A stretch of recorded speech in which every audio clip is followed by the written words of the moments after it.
Hello and welcome back to Counting Rocks, an introduction to combinatorics at CSU. Today we're going to be talking about generating function operations. Operations of addition, multiplication, and other operations that help us manipulate generating functions and solve for them, and find closed formulas that will then help us understand the sequence that we're studying and ultimately help us count. So the first operation on generating functions is addition. Let's start with the generating functions of two sequences. A0, A1, A2, etc. The generating function, let's call it A of x, that's just going to be the formal power series A0 plus A1x plus A2x squared plus dot dot dot. Here x is just a formal variable, and we can also write it in summation notation, sum as n goes from 0 to infinity of a sub n x to the n.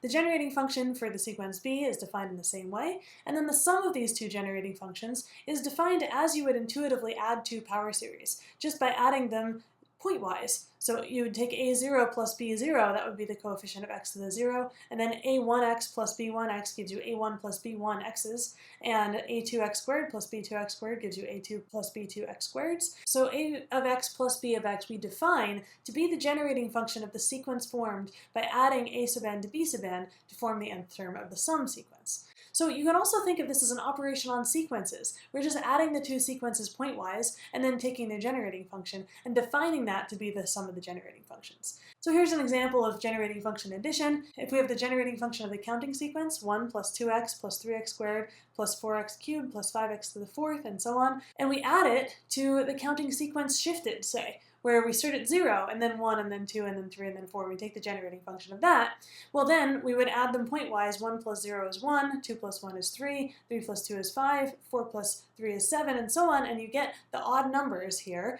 And so we've added two generating functions to get the generating function of the sequence of odd numbers. In summation notation, we could have figured that out this way. The first one can be written as the sum as n goes from 0 to infinity of n plus 1 x to the n, because you notice that the coefficient is always one more than the exponent. And then the second generating function that we added here was sum as n goes from 0 to infinity of n times x to the n, because we weren't shifted off the exponent. And we add those together and we add the coefficients. N plus 1 plus n gives you 2n plus 1. So that's how generating function addition works. We've added these two generating functions together and we've gotten this one. Now multiplication is where it really gets interesting. So say we have the generating functions a of x and b of x as we defined before. The product a of x times b of x, we think about how multiplication of polynomials works and we extend that. For instance, if we wanted an x squared, how many ways can we get an x squared by multiplying this generating function by that one? Say if we stopped them at the x cubed. Then we could either multiply the a0 by the b2x squared, or the a1x by the b1x, or the a2x squared by the b0. All three of those possibilities gives you x squared, and you add them all together. In general, we'll have an x to the n term from multiplying a0 times bn plus a1 times bn minus 1 plus a2 times bn minus 2 up to a n b0. These are all the ways of getting two terms whose total number of x's is x to the n. So another way of saying it is it's the sequence whose nth entry is the sum as k goes from 0 to n of a sub k b sub n minus k. This is just a fancy notation for writing this big dot dot dot expression that we already wrote there. And this expression is often called the convolution of the sequences a sub I and b sub I. So here's some examples of multiplication. So say a of x is just the generating function of the all one sequence, 1 plus x squared plus x cubed plus dot dot dot. And b of x, say, is the counting sequence starting at 0, 0, 1, 2, 3, dot dot dot. Then a of x times b of x, using the definition, is you're going to take, for instance, for x, you'll have an x times 0 plus 1 times 1x, that's just 1x there. And then you'll have, for x squared, no x squareds from this cross term, and then you take the x times 1x plus 1 times 2x, that gives you 3x squared. And notice that as we're going, we're actually, because all these terms are 1, just adding the first few terms of the b of x sequence together. So for instance, 6 is 1 plus 2 plus 3, that's the next term, and so on. So here's another example of multiplication. Say we have c of x as the generating function for the sequence 2 to the n. Now c of x times c of x is c of x squared. We can also write it that way. If we multiply c of x by itself, then let's use the summation notation to figure out what the convolution of c with itself is. and those terms are going to be the sum as k goes from 0 to n of 2 to the k, 2 to the n minus k. So you put a k on the first and an n minus k in the second copy, and you multiply those together, and you notice we always get 2 to the n actually when we multiply these two. So that's actually just n copies of 2 to the n, so actually the product is the generating function for the sequence n times 2 to the n. So this is how we can start with generating functions that we're already familiar with and build new generating functions out of that. Not only that, now that we have multiplication, we can find closed forms for generating functions. The goal is to get rid of the big dot dot dot and write it as something that looks more like a closed function that doesn't have some infinite sequence of powers of x going off to infinity. So here's the most classic example of finding closed forms. Say now we have a of x is like before, the geometric series, and b of x is just 1 minus x. Why is b of x a generating function? Because we actually stopped. Isn't this just a polynomial? Well, actually, it's 1 minus x plus 0x squared plus 0x cubed plus 0x to the fourth plus dot dot dot. We can add infinitely many zeros to any polynomial to make it into a generating function. So this counts. Let's see what the product of a of x times b of x is. For the first coefficient, we just have 1 times 1. But then for any coefficient after that, we're going to take, for instance, x times 1 minus 1 times x, and then x squared times this 1 minus this x times x. Those cancel. X cubed times the 1 minus x squared times x for the cubed term, and so on. It's going to be all zeros after that. So a of x times b of x is 1 plus a bunch of zeros, which is just 1. So actually we get the equation that we can write a of x times 1 minus x, because that's what b of x is, equals 1. And so you can divide both sides by 1 minus x. So we write a of x equals 1 over 1 minus x. And we think of this as a closed form for the generating function 1 plus x squared plus x cubed plus dot dot dot. So here's the geometric series formula, 1 plus x squared plus x cubed plus dot dot dot equals 1 over 1 minus x. We're going to use this formula to get lots of different closed formulas, so this is a very important one to remember. Now let's look at some special products that help us manipulate generating functions in special ways. These are all just special cases of the multiplication formula, but we're going to see what each one does. So we're going to start with a generating function a of x whose sequence is a0, a1, a2 as usual. And the first thing we might want to do to a sequence is shift indices. So say we want to go from the generating function of a sub n to a sub n minus 1, where we shift the index down by 1. All you have to do is multiply by x, because now the a0 will be the coefficient of x and the a1 will be the coefficient of x squared, and so on if you multiply this through by x. Here's another thing you can do. You can scale the whole generating function by a constant. Multiply by a constant c. For instance, if we multiply this one by 4, then we've just multiplied every coefficient by 4 and we get the generating function for the sequence 4a sub n. How about partial sums? We saw this coming up before when we multiplied something by 1 plus x squared plus x cubed dot dot dot, meaning we multiply by 1 over 1 minus x by the geometric series formula. This has the effect of giving you partial sums of the a sequence, the sum of the a's from 0 up to n, as the nth term of the sequence, because you just plug it into the convolution formula and all these b's basically are 1, and so it actually just gives you the sum of the first n terms of the sequence a. And finally, this is another one we just saw. If we multiply by 1 minus x, then it gives you consecutive differences of the coefficients you started with. You're going to get a0, that's a special case, but then after that, the nth term is a sub n minus 1. So let's see how we can use these tricks to find closed forms. There are a lot of different ways to solve for the function f of x equals 1 plus 2x plus 3x squared plus 4x cubed plus dot dot dot. So we can write this again as the sum as n goes from 0 to infinity of n plus 1 times x to the n.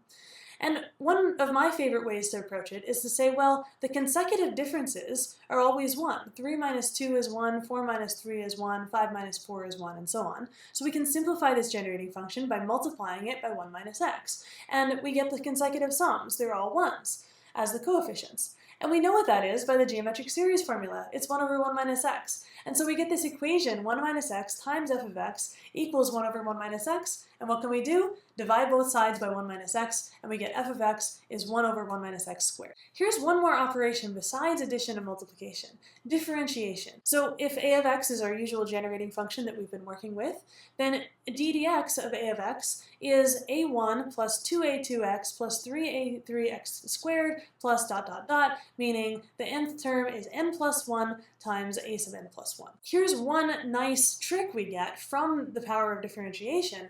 To multiply the coefficients of a sequence by n, to multiply the nth coefficient by n, to go from a sub n to n a sub n, what you do to your generating function is take d dx of it and also multiply by x. So taking the operation x d dx multiplies your sequence by n.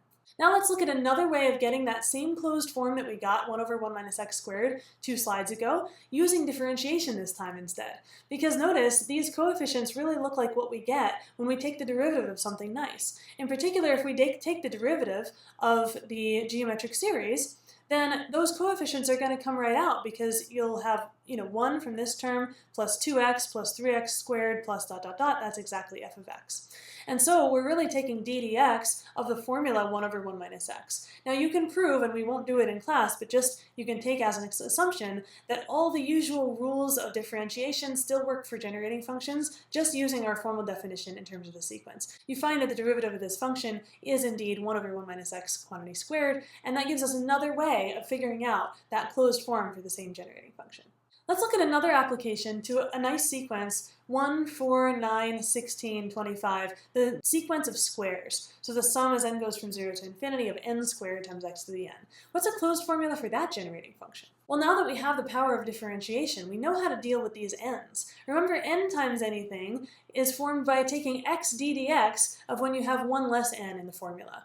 And so it's x d dx of the sum of n x to the n. And at this point, it's just substitution, algebra, and calculus. We use the geometric series formula to write this as 1 over 1 minus x. We take x d dx of it. That gives us x over 1 minus x squared. And now we take the derivative of that using the quotient rule and then multiply by x. We end up with this complicated gadget, which we can simplify to x minus x cubed over 1 minus x quantity to the 4th. And you can actually factor out a 1 minus x out of there and get x times 1 plus x over quantity 1 minus x cubed. One more operation that we're going to do in this course. It's called monomial substitution.